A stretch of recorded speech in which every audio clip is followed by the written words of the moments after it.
Hello you guys, this is Team-MGTOW here, and this video today we're going to be watching or listening to this woman talk about her experience for working with another woman. This video kind of old, but I want to review for you guys.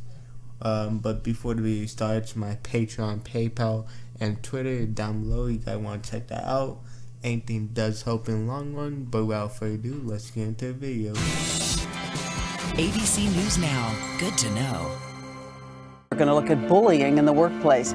How do you know if your coworkers have crossed an official line, or if you might have done so yourself? ABC's Deborah Roberts has been looking into it. Deborah. Diane, it's an interesting subject, and it happens more often than you think. You and I both know you can't always get along with everybody in the workplace, and sometimes a clash of coworker personalities, particularly amongst women, can make for a toxic office.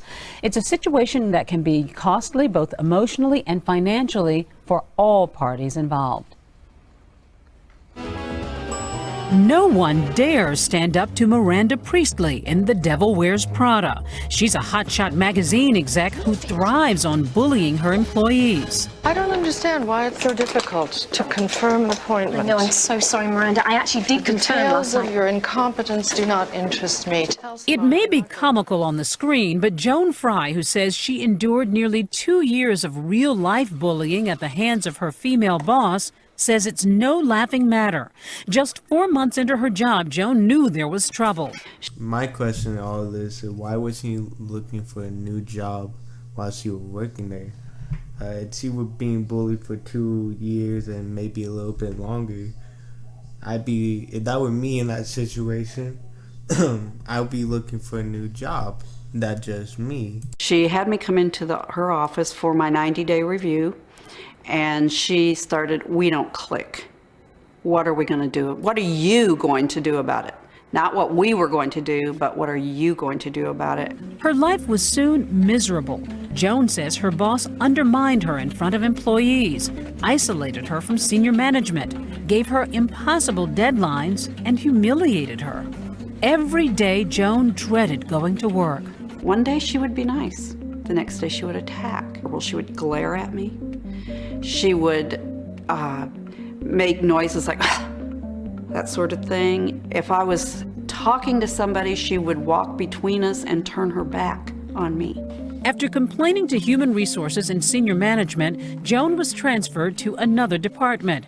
But after 6 months in the new position, she says the problems with her prior boss led to a mental breakdown, forcing her to take a medical leave of absence. From what I could tell in this video, the boss is very bipolar. That's what I could gather from the whole situation. You know, all the details that she described, the stuff that she would do, very weird. But I would like to get your guys' opinion on this in the comments. Joan filed a lawsuit against the company. 4 years later, after exhausting her life savings, the case was dismissed. But the court did describe her old boss as an equal opportunity oppressor, calling her management style abrasive and declaring that the difficult relationship contributed to disabling problems for Joan. Many women are afraid to confront bullying bosses, says Dr. Gary Namey, a psychologist and founder of the Workplace Bullying Institute. He says they often suffer in silence.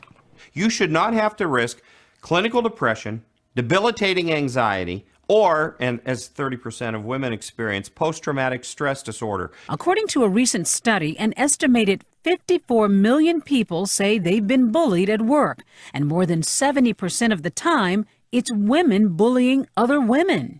And how interesting.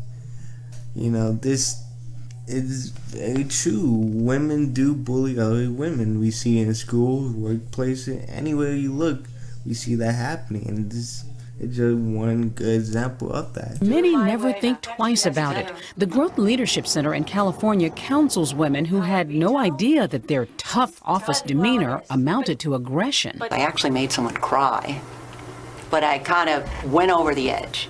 And as I left the door, I closed the door and I thought, was that me in there? Yeah. Well, I knew I was a bully, but I thought I was justified. It's the perfection, combined with the urgency or sense of urgency that kind of is a lethal combination. Yeah. Why can't they move faster? Yeah.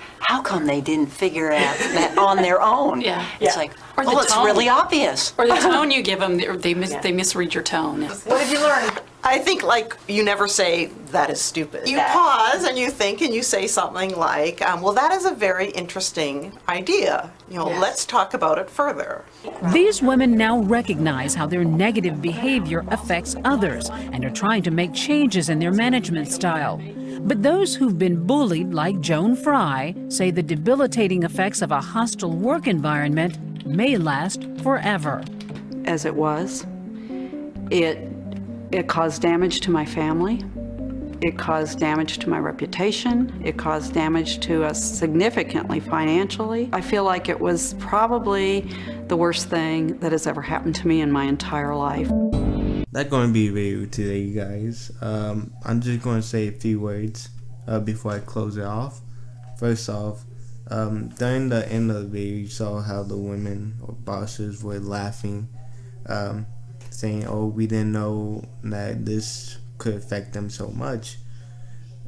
Women won't know unless they get called out for it. That, anything really. But in our generation, they don't really get called out because that seems sexist. Just want to point that out. If you guys did enjoy the video today, please leave a like, comment, and subscribe. I'll catch all you guys later. Bye.